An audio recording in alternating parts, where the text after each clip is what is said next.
So,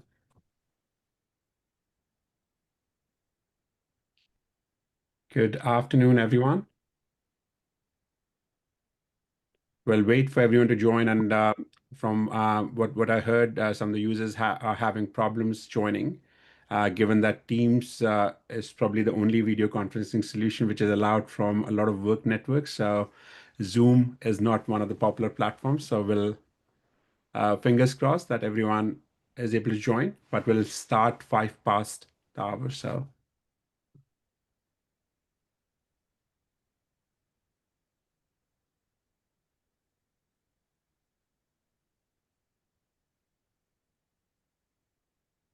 In the meantime, if you want to introduce yourself, post your name, organization, experience with GovHack, and what brought you in this session today, that'll be great.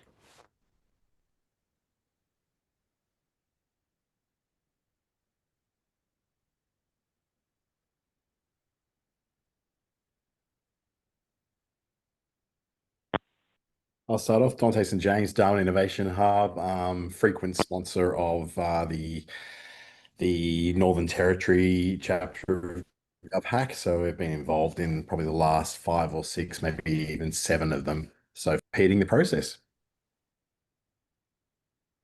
Welcome, Dante, to the session. I'm happy to go next. My name is Isabel. I'm joining from the ATO. We have been a national sponsor for, I think, 14-ish years. And yeah, we're here to do it again this year. Thanks, Isabel, for joining. And ATO is one of the longest term sponsor for GovHack. So thanks for all your support over the years.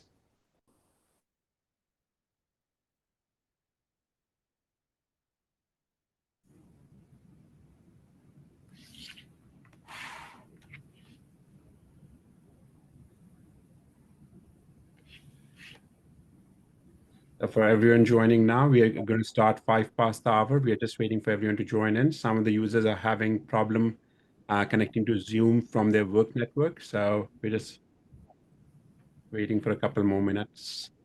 In the meantime, if you don't mind, to post in the chat your name, organization, and experience with GovHack.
With that, let's kick off. Good afternoon and welcome everyone to the session today. We'll be going through the introduction of what is GovHack, and after that, we'll hear from our sponsors. From Infosys, Darren from Infosys. And Infosys has been a sponsor for the last 7 years. And thanks, Infosys, for all the support and all the help during these years. We have Robin from Home Affairs sharing the insights as well. Home Affairs came as a new sponsor last year, and they're coming back this year. Then we'll have Orion from who is the GovHack competition lead, going through the 2025 themes and going through the competition overview. Then we'll have Kay from who is the media lead at GovHack, going through some of the success stories with you. And then we'll have probably 15-20 minutes at the end for Q&A. Again, we have allowed all that time just so that we can have a bit more interaction during the session. Feel free to post your questions during the session, and then we'll pick it up all up towards the end. That's what it looks like for the session today. With that, let me start by acknowledging the country. And I, on behalf of GovHack Australia, like to acknowledge the traditional custodians of various land from which we all are joining today. I pay my respects to their elders, past and present, and extend that respect to all Aboriginal and Torres Strait Islander people joining us today. I'm joining today from Canberra, the land of Ngunnawal people, and I acknowledge their continued connection to the country. I also acknowledge that sovereignty was never ceded. With that, I'm Anshul Gupta, and I started with GovHack back in 2017 as a mentor. Then in 2020, I came back from the AWS side, leading the sponsorship engagement. Also, I was judge and mentor that year. In 2023, I joined as the regional lead for ACT and delivered a successful competition. In 2024, I came back as a board director. And this year, I'm putting on the sponsorship lead hat, along with my position at the board. While we are at this, I want to acknowledge some of the fellow board directors joining this call. And Tom, are you here on the call? Yes. So Tom has joined the board recently. Welcome, Tom, to the board, and thanks for attending the session.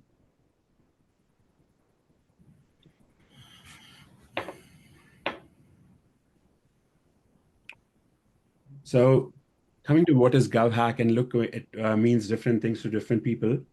What I want to share with you here, just recently for one of our Queensland sponsor, when they actually were building a business case for funding approval for GovHack, they wrote what GovHack means to them just to get that approval. And I want to read word by word. I don't want to get this wrong. And that's a very good insight in a way to start with at this session. In their words, sponsoring GovHack provides an opportunity to test and try a particularly tricky problem or idea the organization has been considering, investigating, or pondering for a long time. GovHack is a quick way to consider viability and gather tons of ideas that you can't typically in the ideation and concept phases. As a sponsor, you judge all the entries received for your challenge, and that's where you find not just the finalists and winners, but bits of information, seed of thoughts, critical thinking, innovative ideas, and quirky concepts to help you formulate the direction of your challenge and the problems beyond GovHack. So I thought that was so relevant to for this session and to actually kick off this session that I thought of just sharing that with you. With that, let's get into what who we are and what we do. Our missions and values haven't changed in the last 15 years that we have been doing this. We are not for profit with a mission to use open government data to make our communities a better place. In the end, it's a hackathon competition that we organize, but we try to leverage open government data and with a view of improving government services to ultimately deliver that benefit to the citizen. And there are tons of open government data now since we have started. I mean, there was a handful of data sets, and every year we see new data set being released. And we are a strong advocate of government opening the data set just so that it could be used to solve the problems that we face. Our values are to be inclusive, to be free for all. We don't charge any fee for any participant to attend the hackathon, to participate in the hackathon. All the winners and finalists, they get to attend the red carpet red carpet event that we do at the end of the year with their travel expenses paid. We are hacker first, we try to go regional. We are completely volunteer-led and driven, and that's something new for us since late last year, that we don't have any paid staff currently in GovHack, and we are in process of rebuilding GovHack to be fully volunteer-led and driven. We are completely transparent, and that's how we operate. We support and advocate the use of open access to data, and we support the data being findable, accessible, interoperable, and reusable. So that's fair. Just to clarify, sometimes when people think of hack, they think of hack as in cracking the systems. That's not what we do. For us, hack is a clever way of solving a problem, or looking at it in a different way, just to make things work. So, I mean, that's what we do. That's what GovHack is.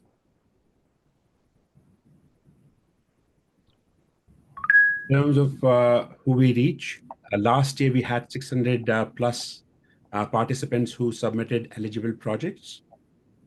We had about 25,000 impression on our social media, on all our post engagement through all our social channels. And we have a community of 6,000 plus people on Slack, where we interact with participants, and that community keeps on growing every year.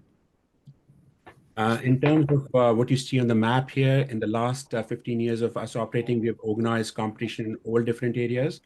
The only prerequisite for having a competition venue or in-person competition at any location is to have a regional volunteer team in place. We invite volunteers from all areas. If we find a strong volunteer team in any area, then we actually try to spin up a competition. It could be as simple as 20, 25 people to as big as 200 plus people attending at a single site. And it all depends on if we have a strong enough volunteer team in a particular area. The benefits of GovHack, of course, it helps the participant develop capability. They get a bit of experience in the entrepreneurial space. I mean, public, like everyone participating in GovHack, they get understanding on how to use public data set.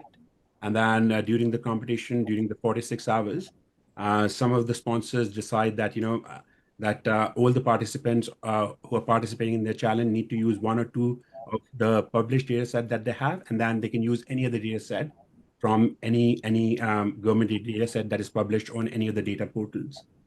So again, you could direct them to use any specific data set, or they can use some of the other data sets as well. Continuing with this, it helps with the data-driven decisions in a way, because all these solutions, all these submissions, they will be using the data to actually solve the challenge that you propose to them. It of course, bring a very strong community among student, professionals, industry, and government. And if I break it further for the participant, there are a lot of students who participate, and also young professionals and sometime industry veterans who want to just come and do this for fun over the weekend. In terms of for the students and the young professionals who are looking for the next opportunity, this provides a pathway as well, connecting young and talented individual to employers. So who typically participates in GovHack? GovHack is open to everyone, and we had as young as 4-year-old. This goes back from I think 2016 or 17, and it was daughter of one of the board members at the time who participated, and she sat through the weekend for the entire weekend, just participating with the team. But yeah, I mean, normally sometimes we do get high school students, we do get school students participating who are typically 13 plus. Then we have even it goes up to 80 plus, and this is again a gentleman who participated a few years back, I think back in 2022, and he was in South Australia, and he actually contributed quite a lot of meaningful ideas to add to the team. Like I said, I mean, we try to organize the competition where we find a strong volunteer team. And it's not just for the major cities or the capitals, but if we do find a regional team of volunteers, then we'll organize the competition in that region and that city. And of course, there are different stakeholder groups, and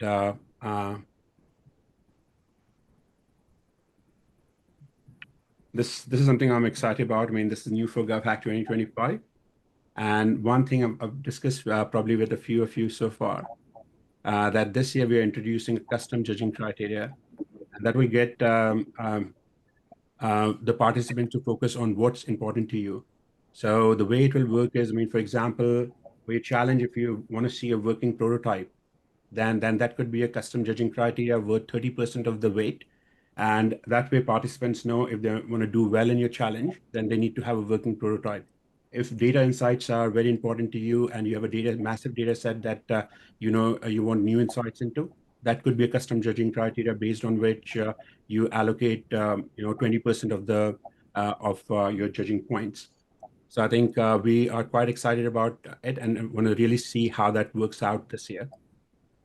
One other thing that we are going to introduce, I mean, and again, that's based on the participant feedback from the previous years, that participants sometimes, it's 46 hours, it's compressed time frame, and sometimes they're not able to reach the sponsor or the mentors from the sponsor in a timely fashion to get responses. And one thing that we thought of doing is why don't we actually let sponsors publish a video about their challenge at the same time when the challenges are published on the Friday evening of the opening night of the hackathon. And that video will contain, just a little bit of explanation about the challenge, the data sets that they are asking, that you're asking the participants to use. And that this video, participants can watch anytime they have a question. At least it will answer 80% of the questions that come over the weekend. So it will help a lot in that regard. We're expecting, and this will be quite popular as well.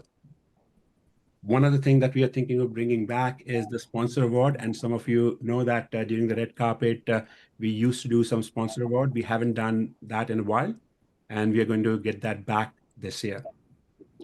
Finally, another thing I'm quite excited about is LinkedIn group for finalists and sponsors to continue the collaboration.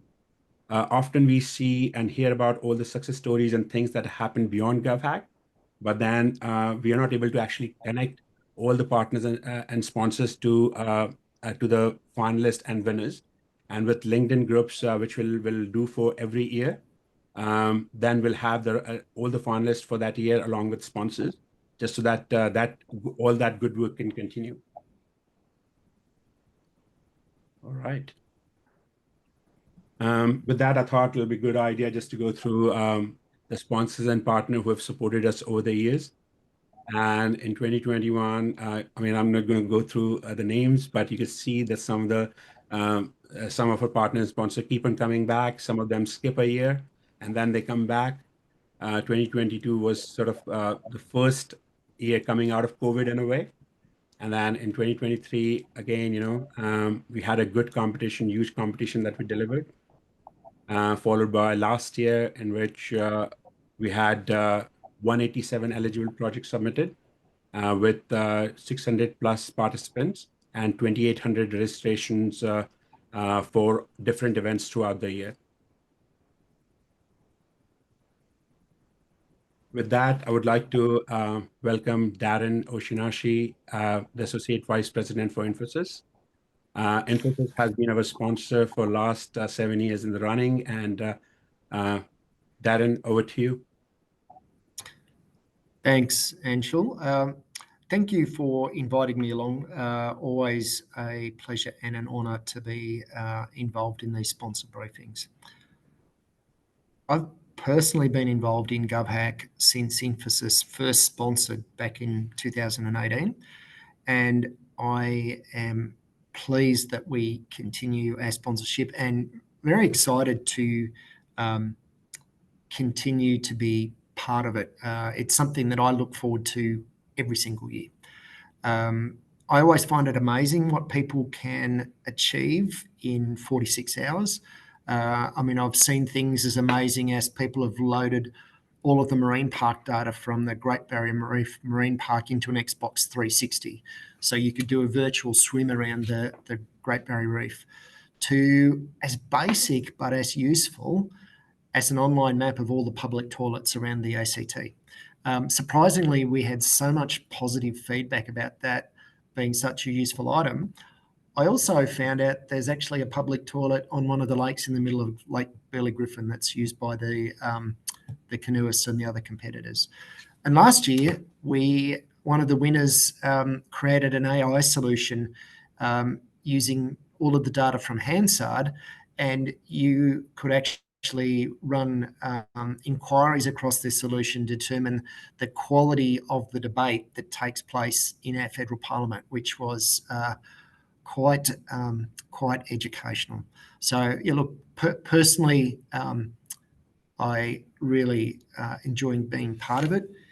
Emphasis is involved for a number of reasons. One, because we are of the view that one of the great untapped assets in Australia is government data.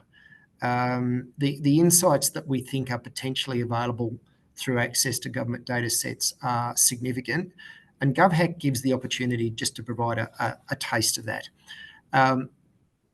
It also gives an opportunity for us to put back into the IT community that we've got so much out of since we started in Australia in 1999.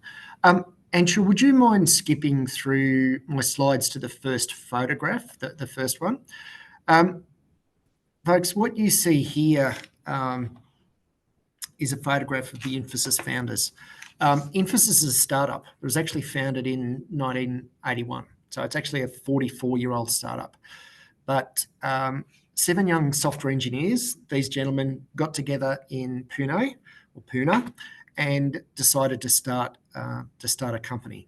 A few years later, they moved to Bangalore, and you fast forward 44 years, we are a global organisation that hires in the order of 320,000 people globally and does annual revenues of in excess of $18 million US.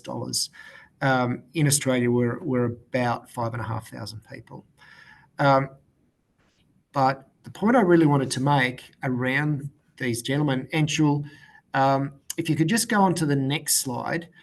So the previous photo is one of the really well-known photos of the founders. These are actually the 7 young gentlemen when they actually started the company. They could easily be from any school, any university, anywhere around the world. And purely by good luck and happenstance, the 7 of them came together and have done something amazing. And one of the things that I think GovHack does is give people the opportunity to come together and do something amazing. That's why I continue to be involved. That's why Infosys continues to sponsor. It really is an opportunity for people to use the 46 hours of the competition to do something amazing. Thanks, Anshul. Thank you, Darren, for your insight. It's always so refreshing to hear from you. Thank you. With that, I invite Robin Ross from Department of Home Affairs. Like I said, Home Affairs came for the first time last year. And over to you, Robin, to share your insights. Great. Thanks, Anshul. Just give me a thumbs up to say you can hear me. Yeah. Yep, great. Okay, again, you can go to the next slide. Thank you. Thank you for inviting me along. Last year, as Anshul said, was the first time we had participated in GovHack. And it was an eye-opening experience, but one that we enjoyed so much. We're very happy to be back here again, both as a sponsor and putting forward a challenge. We're involved because we see, you can go to the next slide too, thank you. We're involved because we welcome the opportunity to showcase who we are and what we do, but also invite the public to help solve problems. So I might talk a little bit about Home Affairs. It's one of the larger government departments, Commonwealth departments. It consists of both the department and its operational arm, the ABF, as well as NEMA, the National Emergency Management Australia. It has about 15,000 people, and in the recent government changes, we also brought ASIO and the AFP into our portfolio. So imagine the sorts of numbers, the data, and the sort of tricky problems that the department is expected to cover and solve. So we're often in the news, I find, for very negative reasons, right? You've always heard of things that have gone wrong, detention centres, people being deported, but also some good things like drug busts at the border, etc. So we look after pretty tricky, thorny topics. But essentially, we're responsible for creating a safe domestic environment. And so we cover things like cyber and critical infrastructure, resilience and security, immigration, our humanitarian and refugee programs, border security and management, counterterrorism, the protection of our sovereignty, citizenship, and social cohesion. So we're also responsible for strengthening multiculturalism and democratic resilience, and that's the area that I come from. So I'm from the Office for Social Cohesion. And we facilitate legitimate trade and travel while maintaining the integrity of the Australian border. So as you can see, we could probably have entered this competition or put challenges forward many times over to represent the different parts of our organisation, but we're just putting one challenge forward this year. Okay, can you go to the next slide, please? Thanks, Anshul. So last year, in the lead up to the challenge, we were invited to a couple of different events where we spoke about who we are and what we do. And it was very convenient for us because we had just launched a significant report in the weeks leading up to the GovHack Challenge weekend. And so we just talked about the report, which was a bit of a scene-setting approach, talking about the problems and how the types of activities that communities might want to do to help build a more resilient and cohesive democracy. So essentially, the more information you can provide on your organisation and the challenge, the more likely you are to have participants choose it for their challenge and for participants to feel comfortable reaching out to you for information, support and guidance. So there's lots of opportunity to work with GovHack to make your topic and your challenge exciting, interesting, and talk about it in the lead up to it so that hopefully people are aware of it and choose it. The event and the lead up to it are highly anticipatory, and you can feel the excitement build and flourish over the weekend. Admittedly, I was actually a little worried that our challenge would not be popular. I thought it might have been a bit dry, but obviously it was. We had 27 submissions. The groups interpreted it differently and applied different information and approaches to answering the challenge. So you're unlikely to get similar responses or the same response, and you're more likely to get multiple responses because of the way different people think and approach the topic. So it's always very useful just to see the different variety or the way that people have approached answering your question. All right, next slide, please, Anshul. For us, participating in GovHack was an opportunity for us to show what Home Affairs was about, how it has a very broad range of functions and responsibilities, and how, when they're combined, play a role in protecting Australian society. I'd never participated before, and neither had any of my staff in my team, so it was an opportunity for us to learn about the process as well, the different approaches, the different data that's available, and the different outcomes that different groups came up with. Some of the responses that we received were so simple in their design. It was amazing how simple and straight to the point and answered the question, in a way that we hadn't thought of. So it was also very easy to be for these sorts of things to be implemented. And these ideas often touched on different parts of the Home Affairs organisation as well. So there weren't just benefits to us, there were also benefits to our colleagues in other parts of the organisation. You're always well supported by GovHack volunteers, and there's, as I said, lots of information sessions and opportunities to meet with current and previous sponsors and participants. All right, next slide, please, Anshul. So the benefits to the public are that they get to understand your organisation. We were able to showcase many of the strengths-based preventative activities that Home Affairs participates in, which meant that we got to show our organisation in a very positive light. As I said before, often we're in the media for all the wrong reasons, and often seen as a very difficult, negative place to work, but it was an opportunity to showcase our organisation in a very positive way. And we were able to showcase to the public some of the wicked problems that government deals with and the sorts of things that keep ministers awake at night. And so it was a rare treat and opportunity to provide the public with insights into how government operates. Obviously, the attraction of the competition includes the financial reward at the end, but also the opportunity to have your name and skill set known to future potential employers. So I understand that certain people have been offered jobs because of their participation and their challenge outcomes and how well they presented their information through the challenge. So be on the lookout for people that you might wish to employ. Yeah. And last one, thank you, Anshul.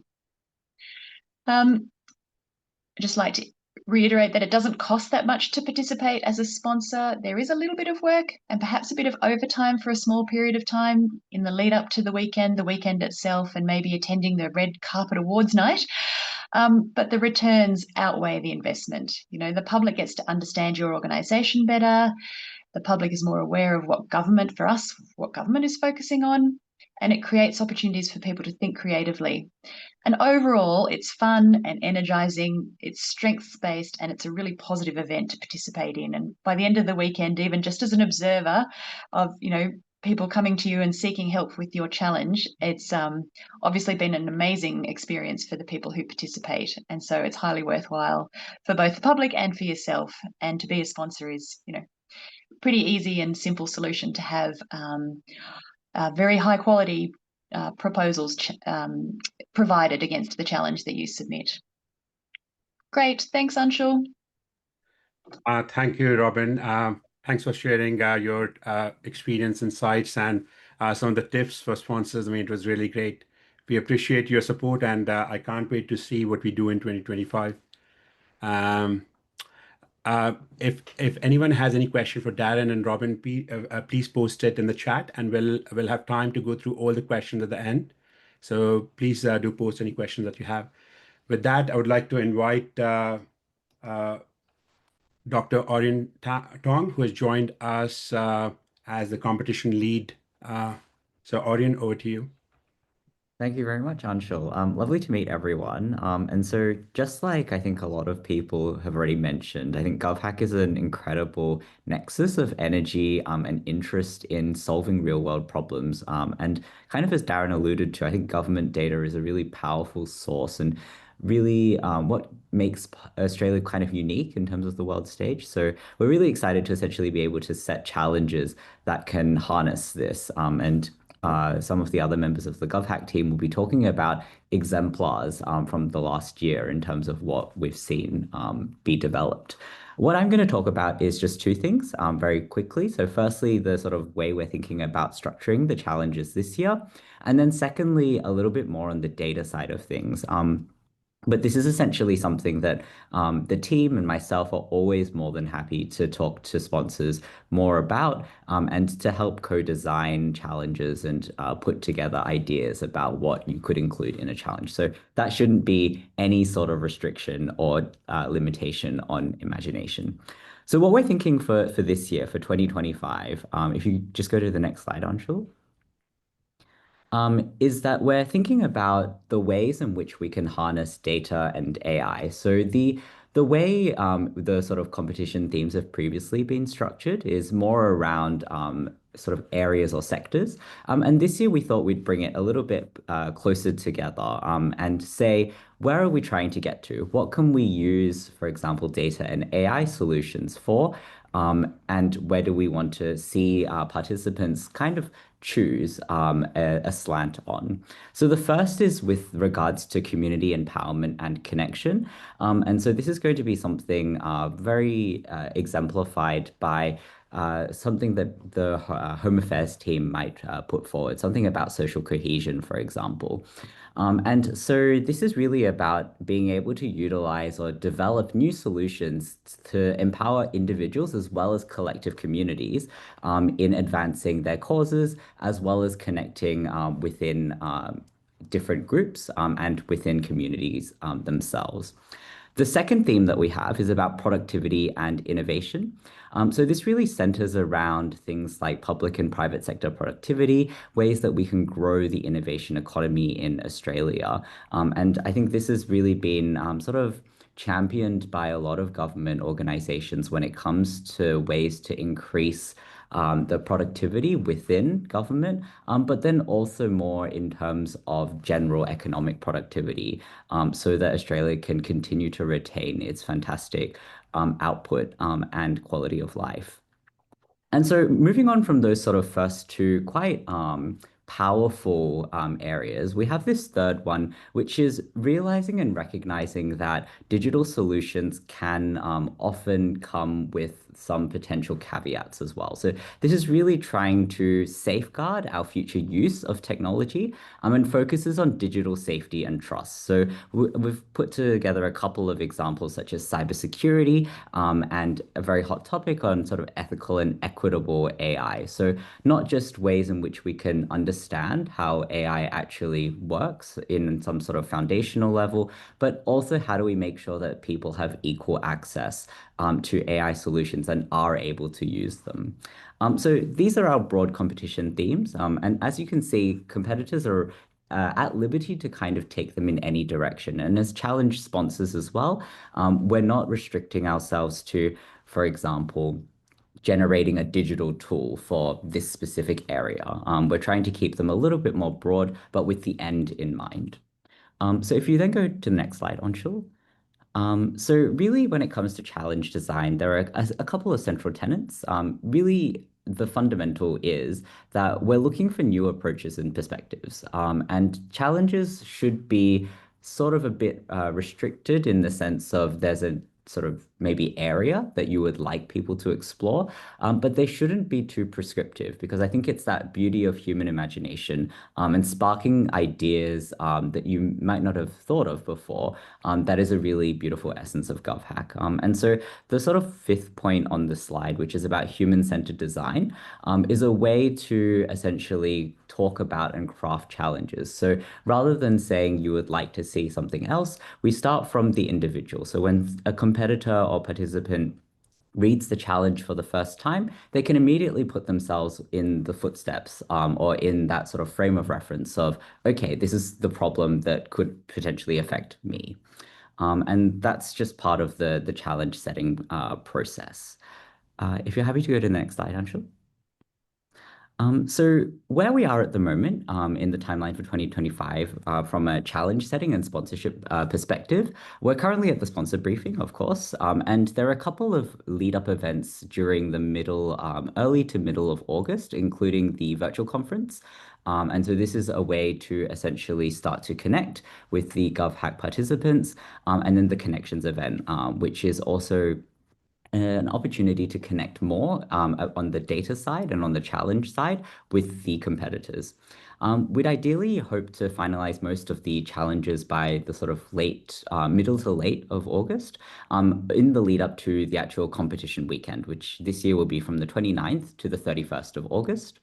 Following that, there'll be a process of judging. As Anshul mentioned before, there'll be a slightly more custom judging criteria this year. And we'll work with you in order to identify who you think has done the best job and is worthy of the sort of awards that you would like to give. And then obviously the celebration of those achievements is going to happen at both the regional award level as well as the larger red carpet awards as well, which happen in November.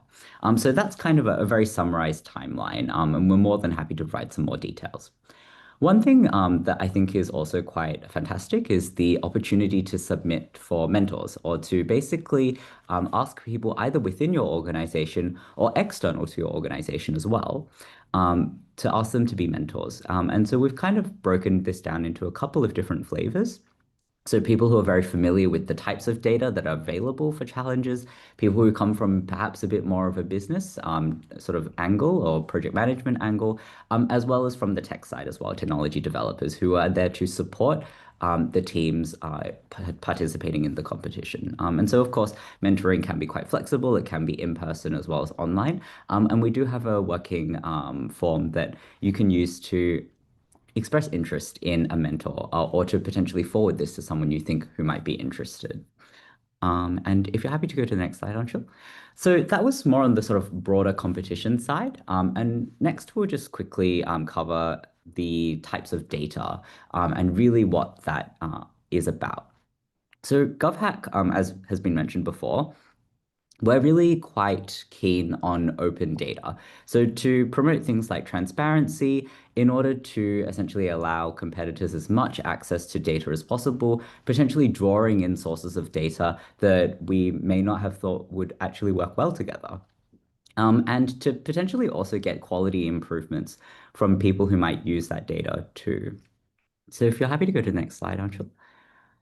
So the 5 sort of asks, they're all relatively small asks that we have for hosting or suggesting types of data for the competition, is that it should be available online and openly licensed, ideally published in an open machine readable format, and freely accessible wherever possible.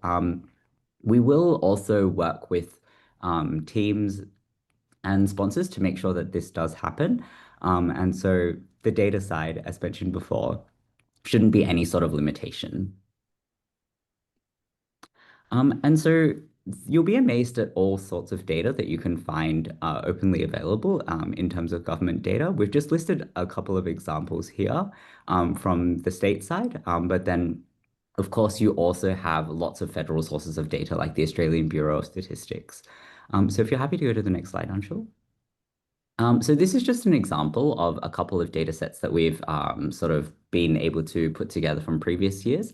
I believe for 2020, there ended up being about 400 or so data sets that were put forward. Obviously, not all of these have to be used and not all of these will necessarily be relevant, but they're just a handy way of allowing competitors to see what might link together and what might spark some ideas.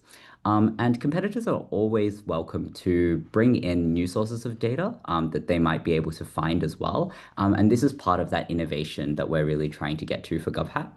And essentially all that we ask is that for challenges that you specify whether or not you'd like a specific source of data to be used, or whether you're actually quite open to competitors suggesting data sets, provided, for example, that they use one source of openly available government data and the rest is up to them.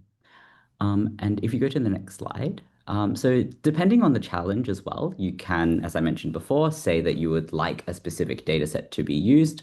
You can also put forward your data set or data that you think would be quite interesting to be available to other challenges as well. And I believe one of the examples that will be talked about later by Kay was actually an example of a challenge submission that actually answered a couple of different challenges, funnily enough. So there is that sort of flexibility and that sort of creative element to how competitors would like to use data too. And I think just what to finish off for, in terms of GovHack 2025, we're always looking for new data sets as well. And so newly released or refreshed data sets are something that we within the team keep an eye on, but we're also really keen to work with sponsors to maybe come up with or provide data sets that are a little bit more bespoke or custom. So data sets related to the competition themes, which as I mentioned are relatively broad this year as well. And ideally, they should be available on some sort of data portal that people can download and access. We don't tend to store raw data sets, although this is, again, something that we're more than happy to work with you on, particularly if there's something last minute that you'd love to get out there as quickly as possible. So some examples of newly released or refreshed data sets that we've just kind of been discussing internally within the team include things like the AI adoption tracker, as well as an annual cyber threat report that was released towards the tail end of 2024, as well as a couple of other reports more recently, things like a government services report, and then something about the AI ecosystem as well. So there's lots coming out, and again, this just reflects the strength and potential for utilizing government data in GovHack. And that's it for my bit about the competition and data. Again, if you have any questions, we're more than happy to schedule a bit of time to talk through and help to create the challenges. And again, all of the information is generally quite available online as well. So just some handy links in case you want to read further. And yeah, more than happy to take questions at the end. Thank you very much. Thanks, Ryan. And I'll leave the QR codes for a minute for everyone to take a screenshot. We'll be sending the copy of the slide deck. So don't feel the rush that you have to get all the links now. You'll have the slide deck. With that, I'll probably invite Kay, who is our media lead, to present some of the success stories from last year. Hi guys, good afternoon. You've heard so much about what we've discussed about what GovHack has done, and now I think it's time we show you actually results of things that have been done in the last couple of years. The brilliant stuff. Darren, funnily enough, pointed out the bathrooms in Canberra. That was the one thing that really got to me, which is when I applied to GovHack. I really love that. If you've ever been stuck wanting a washroom, this is definitely the app that you want to look for. But yeah, that gave me an idea of what GovHack is all about. So let me just show you some success stories, beginning with this one. So 9 hackers walk into GovHack and say we can solve urban planning. That sounds like a start of a joke, right? But it's not. See, these guys just decided that they're going to tackle this problem. So the problem was that urban planners are actually drowning in data. They've got transport info, population data, environmental stats, everything is somewhere else and it's a total mess. So this team of 9 people, which is called HackerVision, built a web app that took all this scattered information and then used AI to make sense of it. So what you just needed to do was go on a map and say, hey, I want to improve this particular area. So the app would tell you, how you can improve public transport routes, how you can put in EV charging stations, basically making sense of all the data that they have and then sort of work around it. Now, the thing is that these weren't just students that were just messing around. They knew Python, mapping tech, AI, and all of the technology that was to be used. And they built something on the weekend that often takes dev teams months of resources to do. So when you sponsor GovHack, you're not just sharing your data sets. You're basically getting these people who have very different outlooks, very different problem solving skill sets, and solving that data from angles that you've never thought of. So this sustainable urban AI was a good example of that. It opens doors to a new perspective. Definitely, sometimes people are not looking at it that way, but it shows a new perspective on how you can unlock your solutions of your data problems. Let's get on to the next example. Oh God, it's tax season. I know every one of you everyone that I've spoken to in tax season is literally getting angry at one person or the other. So we know it's hard to file taxes for us. Imagine how bad it is when our parents or grandparents have to file a tax return. And the worst thing is if they ask for your help, you will at some point lose your patience and yell and scream and make things go worse. So tax assess was definitely the need of the hour for quite a few decades. So the idea here was Neural Newbies, which was the team, said, yeah, this tax filing system is fine, but maybe there's a better way, right? And so they did My Tax, which well could be written in ancient Greek and create something called Tax Assist. So this was like a tax agent that speaks your language. It's got 2-minute bite-sized lessons, multilingual support, a voice assistant that actually sees what's on the screen and guides you. So basically like having a family member without all the emotional trauma, and then it helps you where you need. So the good thing about this is that it actually helped build something that would affect 1 million lives. There are a lot of people who have problems when it comes to taxation, which is older people, people with disabilities, migrants who've come for the first time, rural people, and they get tax liabilities or bills because they haven't filled in properly. So this app was meant to help these people. So it has a real life impact. So with GovHack, you're not just funding innovation, you're backing solutions that genuinely make life easier for a lot of Australians. Okay, let's go on to the next one. All right. Yeah, we've all had an accident at one point or the other. And so it's something that everybody knows. So best case scenario was this team that created Hilo. And they were like, there's a huge dump of traffic data. And again, data gets messy. You don't know what you're looking for. You're trying to connect the dots, but it sometimes happens, sometimes doesn't happen. Sometimes it's the stupidest of thing that you've got everything there. There's a sign, there's a red light. Why is nothing happening? Why are these crashes happening? It's probably because there was a tree that grew right in front of the traffic light, so nobody can see it properly. Right? So we don't know how these accidents happen, but we know they happen and we have the data. So Hilo basically was this AI-powered road safety intelligence that is like a detective that works 24/7. So it manages massive data sets, it spots patterns, it tells you exactly what these crashes are doing. Does it need a traffic light? Does it need a signage? Do you need to build an underpass? It gives you data-backed answers. So, this is not just another data visualization tool. This actually saves lives. So imagine if you're a sponsor, you're not just saying, here's some data and tell me how funnily you can, deal with this. No, you're actually giving data and people are actually giving you solutions that have real life impact. And that real life impact is not just, previously, like we discussed, makes your tax easier. This actually saves your life in real time. Like this can save your life. So you're not supporting tech and innovation, you're saving lives in reality, like almost through osmosis. And finally, I think Darren mentioned this again. This is the crown jewel of all the things that we loved, was something called GovSnacks. So hands up if anybody has actually read through a parliamentary report or seen a parliament in action and gone through it without snoozing. Right? Nobody possibly has. 5 minutes in, page 1 in, you're fast asleep.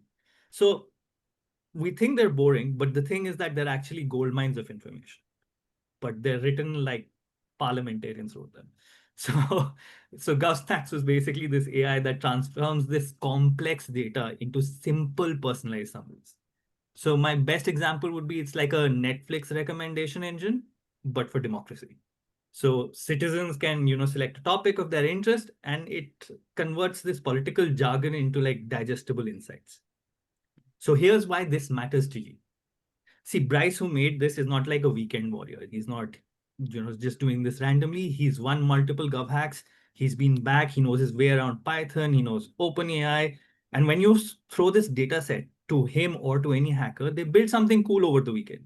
They solve real-time problems that you're dealing with every way. So what he did was he took all of this government data and made it so simple that regular people could use it every day. So imagine what your data sets could do here. Like there's something spectacular, I think, waiting in the wings for you. So I think to sum it all up, you're not sponsoring an event. You're getting a whole bunch of clever people who have very innovative thinking to essentially do R&D for your hardest problems. So I think, these are our success stories.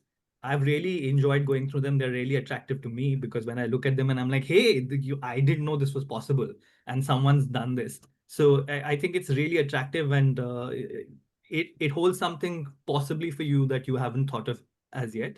And GovHack can make it happen for you. So yeah, that was from my end. I'll hand back to Anshul. And of course, if you have any questions, just post this, we can answer.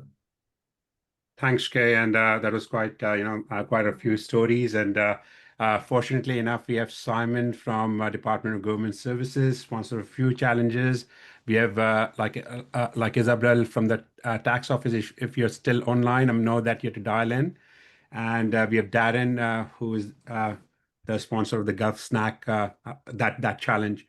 So, like any comment or insight you want to share with the group regarding these projects? I think in our example, I mean, we get involved in GovHack for a number of reasons, and they were outlined by presenters today. But another one of the reasons, and one of the biggest drivers for me, I'm sorry, Anshul, if I'm going on a bit of a side tangent, but the open data spaces, which is where my team are located, we have an awfully difficult job to get departments to understand that added value for data outside its intended purpose. And GovHack is a really, really good opportunity for us to get data owners to speak to data users and just to get a sense of, well, what else anyone's using the data for, or, that limited imagination we have internally for the reuse of data, and how just speaking to people with different perspectives or different lenses or different angles of approach can actually trigger a different response in the data owners, and it turns them from reluctant, recalcitrant data sharers to departments and agencies that are willing to open up more and more of their taps to actually get people to start using their data in really serious and interesting ways. And it also can allow departments to stop worrying about spending money on developing online services and just focusing on the data quality and data supply line out to the public, and allow those people, those imaginative people out in the ether to do something interesting based on their perspective on the world. And one of our winners was the that traffic app, which was a really interesting use of the huge amount of data that the Department of Transport and Planning have started to release over the last year or so. And they're starting to use that, especially the data owners are starting to use that internally to kind of push those discussions along.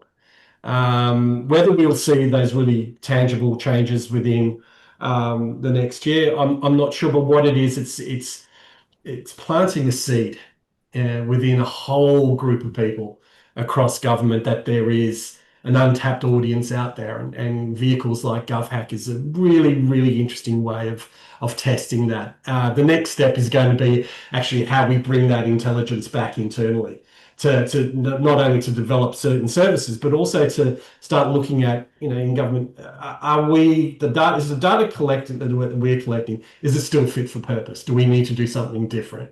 So it's that winner of that one of our challenges was a really powerful story to bring internally to start having those conversations. Sorry for going on a tangent there, Anshul, but I hope that made sense. It did. And thanks, Simon, for sharing all that. I hope it was beneficial for everyone. Yeah, very. As always. We've been involved in GovHack. I think this is our 13th year. So, we see the value. From an open data engagement perspective, it's a great way of starting to get new data owners as part of the development of challenges, becoming mentors, and actually having being able to be face to face with data users. So it's great, and it helps my engagement metrics as well. So I won't lie. Excellent. And you've heard from Darren before, but Isabel, do you have anything you want to share? Or Darren, if you want to share something about GovSnacks, one of the favorite projects last year. Look, I must admit, in 8 years of being involved in GovHack, GovSnacks has been one of the most impressive. As you noted, Bryce has done this several times before, and I think his experience showed. He didn't get too hung up on trying to get something perfect. He got it done. But he got it to the point where he was able to have a working proof of concept that we could all see by the end of the weekend. And the ability to go in and ask some pretty interesting questions of what's happening inside of Parliament through leveraging the Hansard data was very impressive. I look at it, Bryce did the competition all by himself. He even designed the GovSnacks logo as well. So really was a complete effort, and one that really stands out in my mind. But then I also have to say, for sheer simplicity, the toilet map, I was surprised by how many positive responses we got from that. And it was people with young kids, with incontinence issues, with elderly parents. I'm not sure how many people use the toilet in the middle of Lake Burley Griffin, but just the sheer practical use of that map, we had a lot of great feedback about that. Thanks, Anshul. Thanks, Darren and Isabel. We are up to time, but I mean, if you want to share any insights, thoughts on the ATO challenge and submission. All right, I mean, let us know if you want to. I'm just going to move along. So for Q&A, I've received one question in the chat from Kara from Geoscience. Kara, if you're still there. Yes, Kara. So you've asked what is the difference between sponsors and partners? And sponsors usually have a problem to solve. They're looking for new insights into data. They're looking for civic participation, whatever the reason may be. But sponsor pay a small fee just to cover the prize money, the operating expense for running that challenge nationally or statewide, whatever the case might be. And the partners are basically in kind, right? There are different tiers of partnership. There's event venue catering partners. There are also community partners who see alignment in our value, mission, and purpose, and they're happy to support in by just furthering the cause by sharing our event and all that with their community. Or the tech partners who have some technology or product or a platform to offer to the participant, and then participant can leverage that tech platform or technology to solve these challenges. So the different categories of partnership, I'll probably share you some information. I know that you have that Digital Atlas product, which could be quite useful for some of the participants this year. So we'll definitely be in touch to discuss that. But with that, look, I know that we are a bit over time. I want to just quickly introduce one of the fellow board member who has joined as well on the call, Mike Law, who's the Chief Data Officer at Australian Digital Health Agency. Mike, if you want to just say a quick hello to everyone. Hi everyone, it's Mike Lau here. Great to be here and look really keen on seeing what comes out the hackathon this year as well. So it's one which I think it's a fantastic opportunity to really leverage the power of everyone to really get some great outcomes.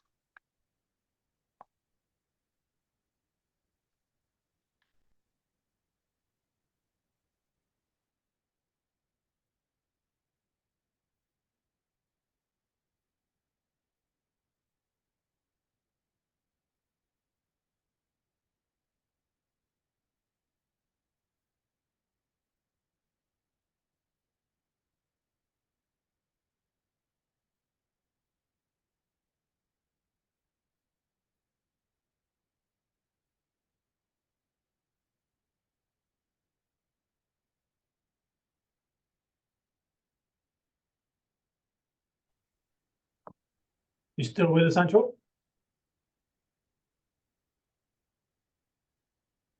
Looks like maybe Anshul had to wrap up there, had some IT issues. But look, thanks everyone. It's been exciting and inspiring, and we look forward to seeing you again for GovHack coming up. Thanks everyone for joining. Sorry I dropped out. I don't know what happened, but I was just offering if anyone is happy to stay or probably ask some questions, we are happy to stay. Darren and Robin, if you have a couple more minutes, then we can probably answer any question if they're coming from the chat still. Yeah, that's fine. Sure. I can stay for a couple more minutes, Anshul. Yeah. But look, we'll be sending the copy of the deck to everyone who attended, just so that you can go through the links, and I'll just go to the next one. Just one last thing. You still not don't are you seeing this screen share from me, or that's gone as well? That's gone as well. Yeah, we just see you.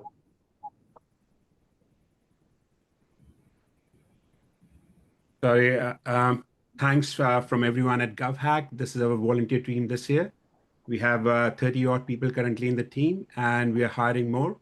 Again, in your organization, if there's any interest in volunteering, we'll love to have more volunteers. We are currently building the regional teams, and it'll be good to have the competition, in-person competition at more cities and more locations. We've hired 4 regional leads currently, and we're in process. We have still about 25 applications, 25 interviews that will be happening in the next few days. But if you have anyone in your team or company who who would like to volunteer, please refer them to us. With that, I'll just leave the deck on some of the links. And if there are any questions, please feel free to ask.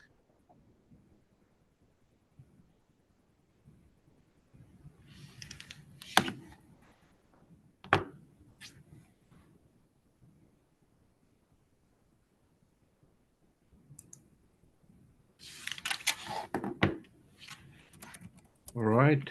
I think silence is gold. I mean, please reach out if there are any questions. I mean, we are reachable on sponsors@govhack.org, and we'll be happy to organize one-to-one meeting as well as answer any question that you have over emails. But thanks everyone for attending. Thanks, Darren, Robin, for presenting the sponsor insight. Thanks everyone else for attending.